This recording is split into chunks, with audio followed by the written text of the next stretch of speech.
नमस्कार और इस खास विश्लेषण में स्वागत है। आज हम इतिहास के एक ऐसे पन्ने को पलटने जा रहे हैं जो किसी भी सस्पेंस थ्रिलर से कहीं ज्यादा खौफनाक और रहस्यमयी है। कल्पना कीजिए, एक बेहद घना अंधेरा जंगल, हर तरफ जंगली जानवरों की आहट और मौत का साया, और इस सब के बीच एक ऐसा रहस्य जो सीधे तौर पर जिंदगी, मौत और किसी अदृश्य शक्ति से जुड़ा है। ये कोई आम कहानी नहीं है, बल्कि एक खौफनाक ऐतिहासिक पहेली है। चलिए इस रहस्य के सबसे गहरे अंधेरे में उतरते हैं और उस खौफनाक रात की असली सच्चाई का पता लगाते हैं। सीधे उस रात के सबसे खौफनाक मंजर पर चलते हैं। जरा इस दृश्य को अपने दिमाग में लाइए।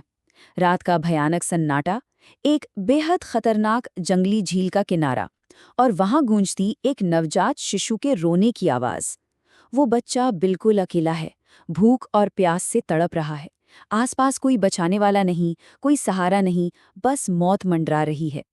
ऐसे खौफनाक जंगल में जहां बड़े बड़े शूरवीर जाने से कांपते हैं, वहां एक नवजात शिशु मरने के लिए कैसे छूट गया? आखिर ये त्रासदी हुई कैसे?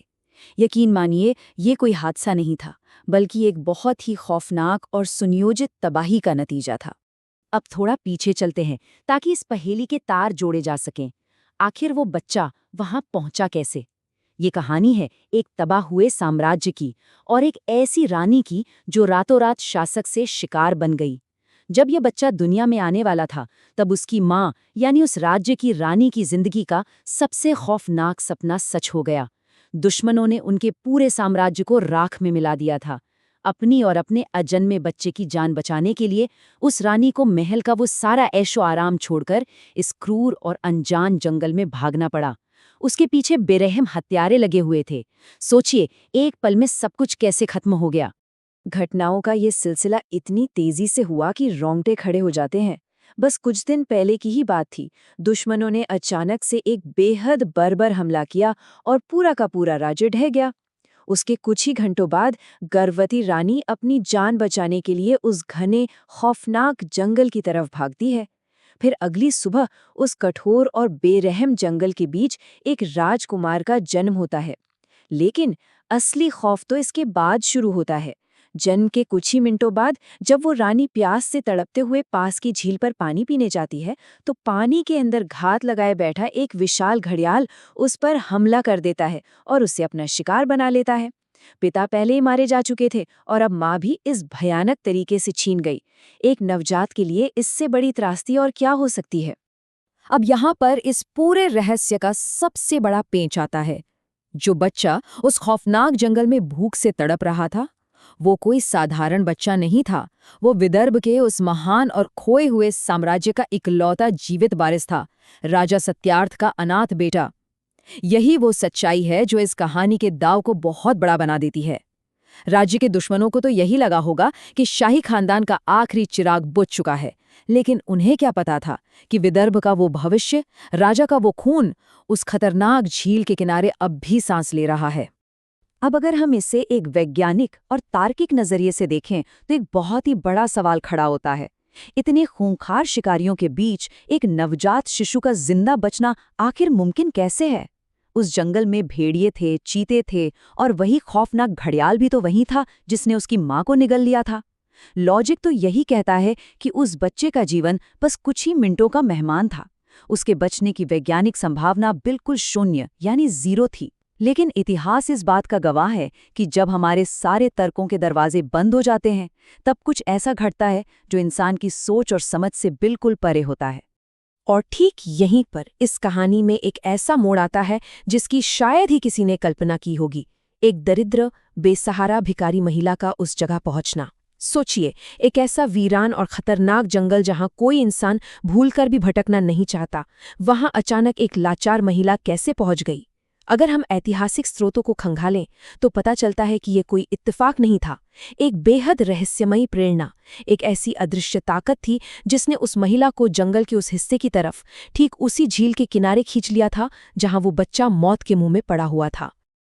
लेकिन अब सवाल ये उठता है कि उस भिखारी महिला को कैसे पता चलता कि ये बच्चा कौन है?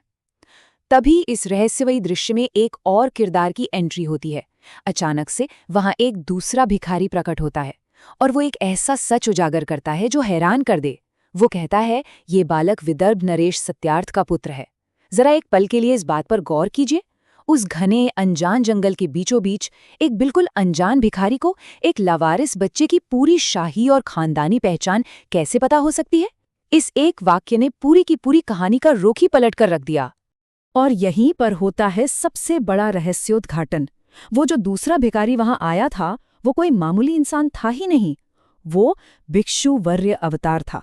जी हाँ, देवों के देव महाकाल भगवान शंकर स्वयं एक दरिद्र भिखारी का रूप धारण करके वहां आए थे। ये कॉन्सेप्ट ही अपने आप में कितना हैरान कर देने वाला है। इस पूरे ब्रह्मांड का सबसे शक्तिशाली रक्षक एक बिल्कुल असहाय और अनाथ नवजात की जान बचाने के लिए समाज के सबसे उपेक्षित और निचले तबके का रूप लेता है, एक भिखारी का। ये हमें दिखाता है कि कोई भी अदृश्य शक्ति या ईश्वरीय हस्तक्षेप किस तरह काम करता है, जो हमारी आपकी सोच से एकदम अलग होता है। चलिए अब देखते हैं कि इसके ठीक बाद क्या हुआ। लाजमी है कि उस महिला को थोड़ा संदेह हुआ होगा, और जैसे ही ये हुआ, भगवान शिव ने अपना वो भिखारी का वेश वहीं त्याग दिया। अचानक से उस खौफनाक और अंधेरे जंगल में एक बेहद तेज अलौकिक प्रकाश फैल गया और शिव ने उस महिला को अपना असली, भव्य और दिव्य स्वरूप दिखाया।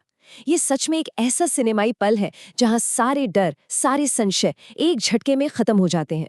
उस बेसहारा महिला ने अपनी ही आंखों से देखा कि इस पूरे ब्रह्मांड का रचयिता स्वयं उस मासूम बच्चे की ढाल बनकर खड़ा है। ये पूरी की पूरी घटना ना केवल एक चमत्कार थी, बल्कि इसके पीछे एक बहुत ही स्पष्ट और सोची समझी रणनीति थी।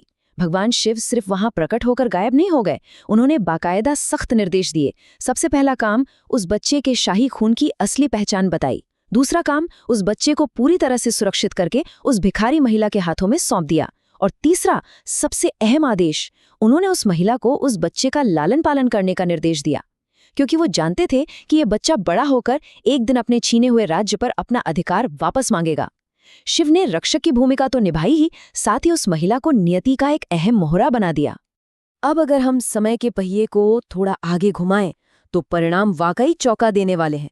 ये बदलाव किसी चमत्कार से कम नहीं है। एक तरफ देखिए, वो असहाय, अनाथ और भूख से तड़पता हुआ शिशु जिसकी मौत पूरी तरह से तय लग रही थी, और दूसरी तरफ वही बच्चा जो समय के साथ बड़ा होकर विदर्भ का एक बेहद शक्तिशाली और विजयी राजा बना। स्रोतों की माने तो शिव की कृपा और उस भिखारी महिला के कठोर पालन पोषण की बदौलत उस बालक ने अपने पिता के हत्यारों को चुन चुन कर मारा और अपने सारे दुश्मनों का सफाया करके अपना खोया हुआ राज्य वापस छीन लिया। एक लावारिस शिशु से लेकर एक अजय राजा बनने तक का ये सफर सचमुच अकल्पनीय है। तो अगर हम इस पूरी ऐतिहासिक घटना को तार्किक रूप से समझें, तो न्याय के ये 4 बहुत ही स्पष्ट चरण हमारे सामने आते हैं। पहला चरण, परमात्मा या किसी सर्वोच्च शक्ति की शरण में जाना, भले ही वो अनजाने में हो। दूसरा चरण, जब दुनिया की सारी सुरक्षा, सारा विज्ञान फेल हो जाता है, तब वो चमत्कारी और अदृश्य सुरक्षा मिलती है, बिल्कुल वैसे ही जैसे भिक्षुवर्य अवतार ने दी। तीसरा चरण, उसी अदृश्य सुरक्षा के बल पर इंसान अपने सबसे खूंखार और क्रूर सांसारिक शत्रुओं को धूल चटाता है। और अंतिम चौथा चरण, न्याय की जीत। जो खो गया था, जो छीन लिया गया था, यानी विदर्भ का वो विशाल साम्राज्य, वो अंततः फिर से स्थापित हो जाता है। इन सारी खौफनाक और चमत्कारी घटनाओं का जो अंतिम और सबसे ठोस निष्कर्ष निकलता है, वो इस एक पंक्ति में सिमट जाता है, जिसका दुनिया में कोई नहीं होता, उसकी ढाल वो परम सत्ता खुद बनती है। देखिए, ये सिर्फ कोई धार्मिक उपदेश या किताबी बात नहीं है। इस पूरी ऐतिहासिक घटना के संदर्भ में इसे एक प्रमाणित तथ्य की तरह देखा गया है।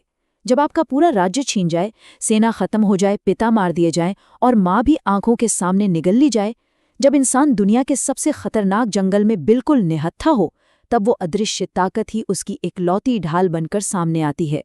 इस पूरे विश्लेषण को खत्म करते हुए हम एक ऐसा विचार छोड़ना चाहेंगे जो शायद सोचने पर मजबूर कर दे।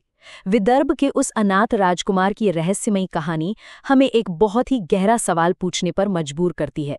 जब हम अपनी जिंदगी के सबसे घने अंधेरे में होते हैं, जब हमें लगता है कि अब सब कुछ खत्म हो गया है और हमारी रक्षा करने वाला कोई नहीं बचा है, तो क्या आज भी कोई भिक्षुवर्य किसी अनजान वेश में उन परछाइयों के पीछे से हमें देख रहा है?